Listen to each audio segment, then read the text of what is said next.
Hello guys, welcome to our first video for the CSS tips or course. Today we're gonna create this. The ripple effect. Doesn't sound like the next Nolan's movie? Yeah, it did it to me. So let's dive into it. So I'm not gonna lie to you guys, I have tried 3 times already to do this video and I still don't know which is the best way to code and show the results at the same time. So this is another attempt. Let's try out with the HTML and the body tag. I'm going to remove the comment and place here so you could see the difference. What I'm doing is I'm setting the width and height of both tags to occupy the whole screen. Yeah, nothing will change here unless the margin, the padding that was removed. Moving on, the flex class here, what we'll do, it's a modern way to display elements and align them inside the screen. In the past, there was lots of pain while adjusting and arrange elements and child elements on a screen. Flex came to solve that. So display flex and also setting the direction to place elements under each other, justifying the content at center and align items at center. This will make the button click me to be set in the middle of the screen.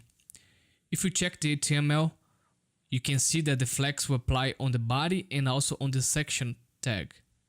It is important to be applied on both tags. Alright, here I'm just setting the background to be blue. Nothing. Clear the button. We are removing the border and the outline that might appear on Chrome. So now no round corners and no black border. I put aside the text CSS because I wanted to be separate for you guys to understand better. So I'm setting the color to this blue. Family is Roboto. We are using the Google Fonts API for that. It's easily applied. And also the font size is 1 EM, which will get the common browser settings. So if we use, for example here, it's 16. So if we use 2 EM, then it will be 32, if I'm not mistaken. The font weight here bold, the text transform to uppercase.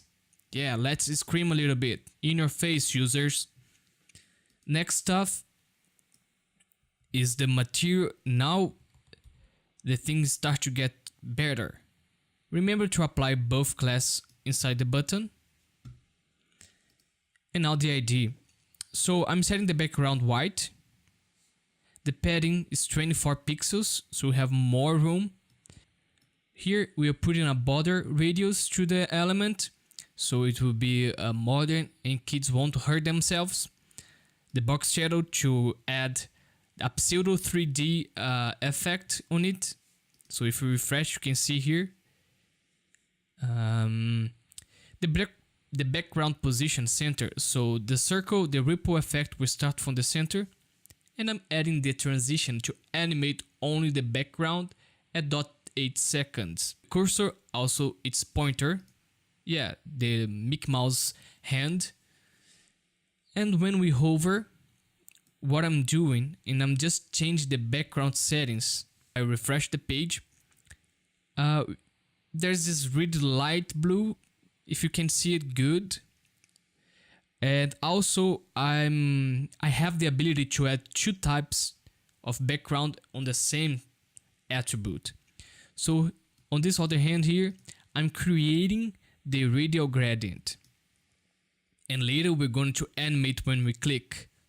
So I'm setting the circle, and the color here is from transparent to 1% to this this light blue 1% too, and the position again the center, and the 50,000 value is the one responsible for creating the circle that kind of expand throughout the button. So when we click on the button, it's active state. So we have the hover state and the active state. we could have the disable one too. These are the states for the buttons in the CSS. So when we click, I'm changing the background color only. So I'm changing this value here. And also the background size to 100%. Remember, this is 1%, then 100% will start the animation. And the transition needs to be 0 because they click so fast, the animation needs to happen at 0 seconds, otherwise it won't happen fully.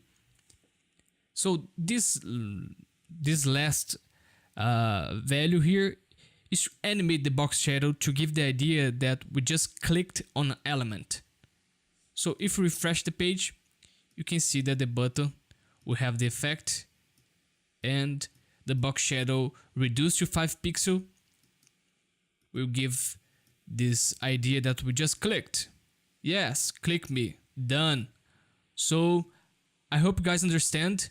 This was our fast and first tutorial on CSS. If you have questions, please comment below and let me know what you guys want to learn from CSS. Till the next time, thank you guys.